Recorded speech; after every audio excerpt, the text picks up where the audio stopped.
Assalamualaikum warahmatullahi wabarakatuh. Selamat pagi anak-anak. Apa kabarnya hari ini? Semoga kalian diberikan kesehatan oleh Allah dalam keadaan sehat walafiat. Amin ya robbal alamin. Masih berjumpa lagi dengan Pak Hamim di pembelajaran tematik kelas 3, tematika subtema 1, aneka benda di sekitarku. Pembelajaran 6. Pembelajaran 6 kita akan belajar yang pertama mengenai pentingnya menghargai pendapat orang lain. Yang kedua menggunakan kata atau istilah pembentuk benda. Yang ketiga mengkonversikan satuan meter ke sentimeter.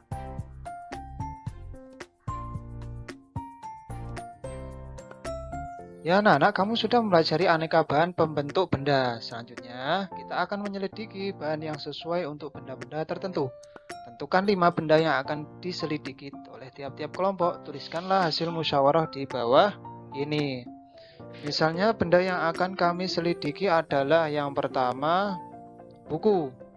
2, meja. 3, penggaris. 4, kursi. 5, papan tulis.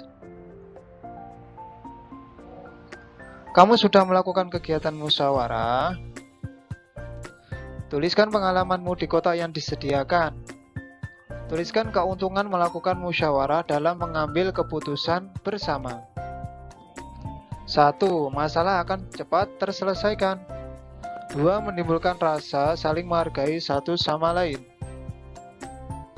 3. Keputusan yang akan diambil akan bersifat adil. Yang keempat, melatih kesabaran setiap individu dalam menghadapi permasalahan. Selanjutnya, bagaimana cara menghormati pendapat temanmu? Ayo, siapa yang bisa? Ya, bagaimana caranya? Yaitu mendengarkan semua kata-kata yang dia ucapkan. 2. Dengan cara berterima kasih.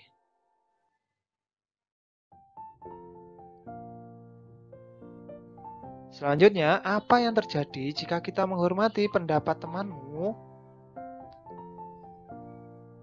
Ya, yang pertama tidak terjadi pertengkaran atau perselisihan. Yang kedua, menghargai pendapat orang lain, suasana damai akan lebih terasa.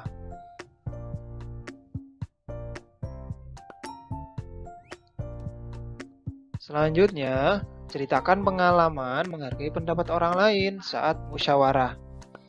Ya, contohnya seperti ini. Pengalaman saya saat menghargai pendapat orang lain, yaitu saat terjadi kesepakatan yang berbeda, saat kumpulan remaja bulanan, saat saya berpendapat bahwa kumpulan remaja diadakan saat ada keperluan saja, tapi ada pendapat orang lain.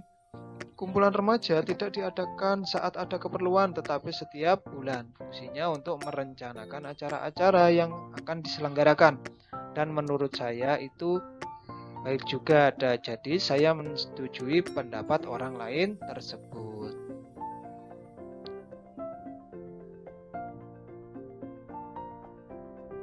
Ayo mencoba, setiap kelompok telah memiliki benda. Lakukan penyelidikan bahan yang terbaik untuk membentuk benda tersebut. Kamu harus memilih bahan yang tepat untuk membuat benda, karena pemilihan bahan dapat menjadikan benda bersih maksimal. Apa bahan yang baik untuk membuat daun jendela? Apakah dari kayu, aluminium, atau kaca? Tentukan benda yang akan kamu selidiki. Pilihlah benda di sekitarmu. Isilah tabel di bawah ini. Perhatikan contoh seperti pada nomor 1, ya, daun jendela terbuat dari kayu atau aluminium. Kelebihannya kalau terbuat dari kayu kuat, beberapa jenis kayu dapat bertahan ratusan tahun. Kekurangannya dapat terkena rayap, mudah terbakar. Ada juga daun jendela yang terbuat dari aluminium, kelebihannya ringan, tidak dapat dimakan rayap. Kekurangannya tidak tahan benturan keras. Nah, selanjutnya ada nomor 2 sampai 6. Anak-anak bisa membaca dan menuliskannya di buku, ya, mulai dari meja, papan tulis, buku, penggaris sampai kursi.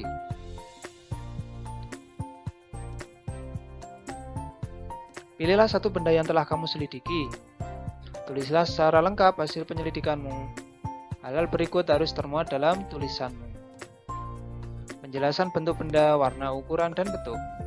Fungsi benda. Alasan memilih bahan tertentu untuk membuat benda tersebut. Menyebutkan kelebihan bahan tersebut. Menyebutkan kekurangan bahan tersebut. Nah, contohnya, meja. Meja adalah sebuah perabotan rumah yang berbentuk segi empat dan lingkaran. Meja memiliki permukaan datar dan kaki-kaki sebagai penyangga. Meja memiliki ukuran beragam sesuai dengan kegunaannya. Ada meja yang ukurannya besar, misalnya saja meja makan. Namun ada juga meja yang berukuran kecil, misalnya meja belajar. Meja biasanya memiliki warna bermacam-macam, misalnya saja ada meja yang berwarna coklat, hitam, putih, dan lain-lain. Meja memiliki berbagai fungsi sesuai dengan penggunaannya. Meja sering dipakai untuk menaruh barang atau makanan. Meja umumnya dipasangkan dengan kursi atau bangku. Kayu banyak dipilih sebagai bahan pembuatan meja. Kayu bersifat keras dan kuat, sehingga banyak digunakan sebagai perabot rumah tangga. Meskipun kayu merupakan bahan pembuat meja yang baik, tetapi tidak tahan terhadap api. Apabila terkena api, kayu mudah terbakar.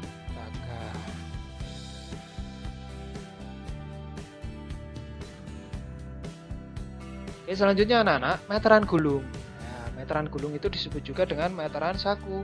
Meteran gulung berfungsi untuk mengukur panjang benda yang lebih dari 1 meter. Meteran ini biasanya digunakan pekerja bangunan atau tukang kayu. Siti akan menata ulang kamar tidurnya. Sebelum menata, Siti mengukur benda-benda di kamarnya. Ukuran yang diperoleh Siti seperti berikut. Oke, selanjutnya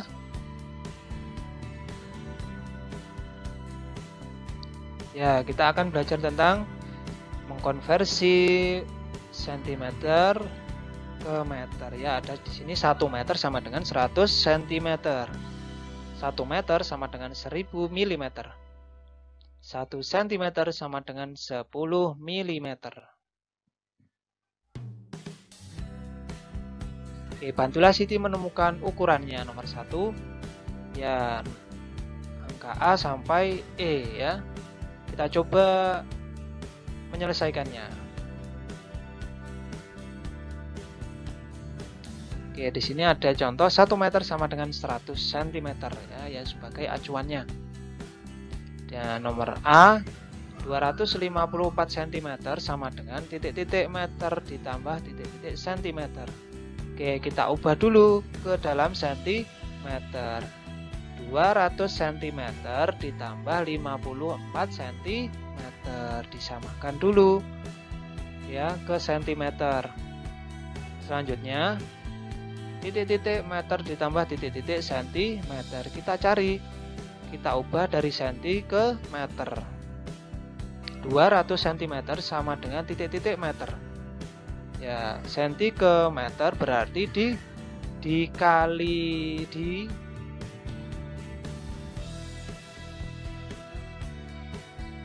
dibagi, ternyata ya, dibagi 100.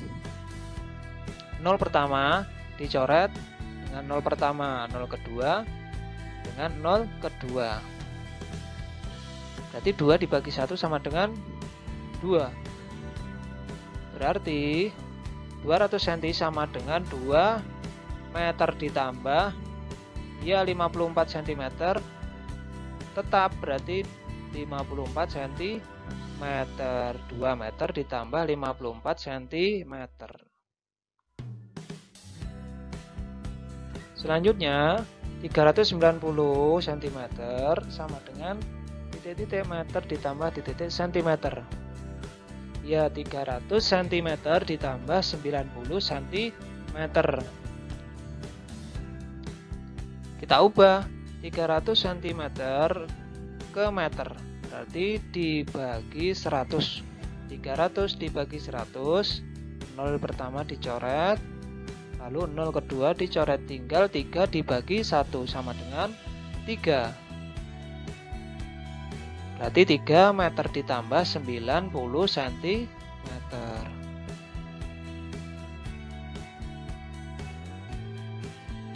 Selanjutnya 365 cm. sama dengan ya 300 cm ditambah 65 cm. Lalu kita ubah 300 cm diubah ke meter, berarti dibagi 100. Oke, coret. Tinggal 3 dibagi 1. 3 dibagi 1 sama dengan 3. Berarti 3 meter ditambah iya 65 cm.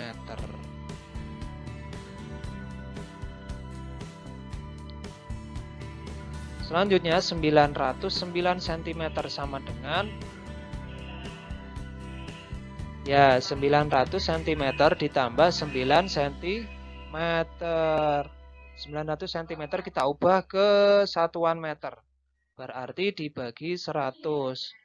Ya, kita coret 0 pertama dengan 0 pertama, 0 kedua dengan 0 kedua. 9 dibagi 1 sama dengan 9. Jadi 9 meter ditambah 9 cm.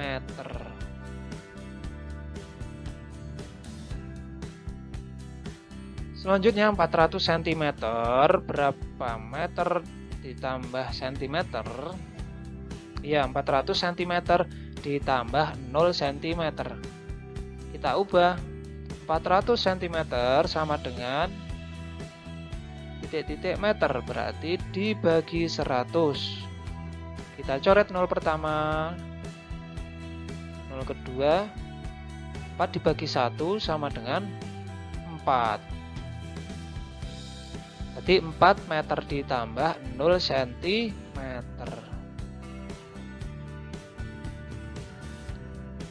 Selanjutnya, tukang membutuhkan bahan kayu untuk membuat meja. Bahan kayu diperlukan 250 cm. Pilihlah bahan kayu yang sesuai kebutuhan.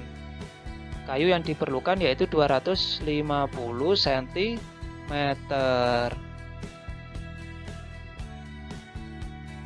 Nah, lalu kita ubah ke meter, 200 cm ditambah 50 cm. 200 cm kita ubah ke meter, berarti dibagi 100. Kita coret lagi nolnya. Setelah itu 2 dibagi 1 sama dengan 2. Berarti 200 cm sama dengan 2 meter ditambah 50 cm. Satuannya tetap yang belakang. Berarti yang atas sendiri 2 meter 50 cm. Selanjutnya, kain yang dibutuhkan untuk membuat baju 2 meter. Pilihlah kain yang sesuai kebutuhan. Oke, di situ ada pilihannya yang A, B, C ya. 2 meter sama dengan sentimeter. Sentimeter, meter ke sentimeter, berarti kalau turun berarti dikali ya. Kalau naik berarti dibagi. Kalau meter ke sentimeter berarti turun. Berarti dikali 102 dikali 100 sama dengan 200 cm. Berarti kain yang diperlukan untuk membuat baju 2 meter itu sama dengan 200 cm. Berarti yang jawabannya yang C ya.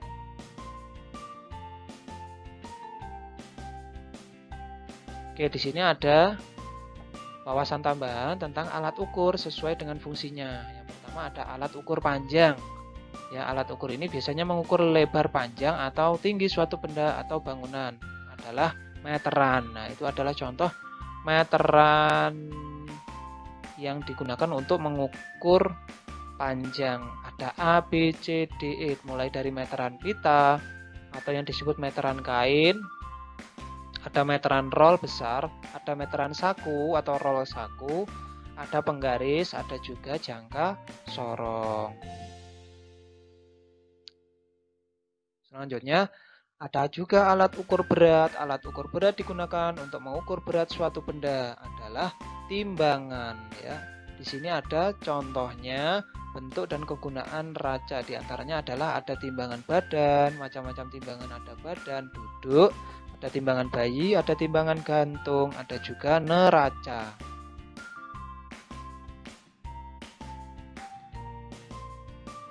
Selanjutnya, yang terakhir ada alat ukur waktu.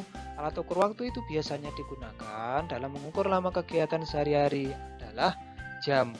Ada jenis jam dua macam, yaitu ada jam analog, ada juga jam digital.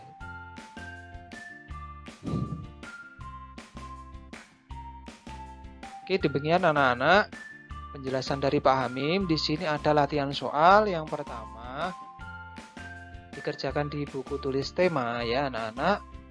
Mulai angka 1, 2, 3, dan 4.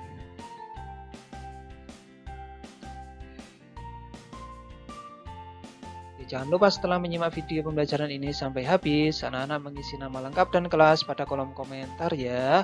Sekian dan terima kasih. Demikian dari Pak Hamim, kurang lebihnya Pak Hamim mohon maaf. Assalamualaikum warahmatullahi wabarakatuh.